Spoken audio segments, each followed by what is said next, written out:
his existence does not depend on our belief. Now, here the Chazon Ish is telling us that even now, after, in essence, he made this room for the creation,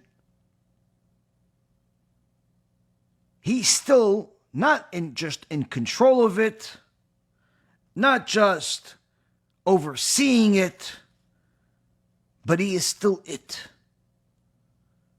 He fills the entire world, where every single thing that happens in every single moment,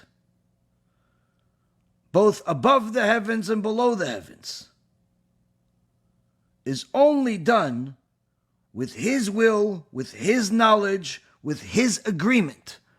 A raindrop will not fall and hit a specific leaf next to your house without him authorizing that raindrop to do so. A cat that's 3 miles from your house is not going to meow unless a Kadosh Baruch Hu allows that to happen. A life will not come to being or end without a Kadosh Baruch Hu allowing it to happen. The creation itself requires the Creator to give it life at all times.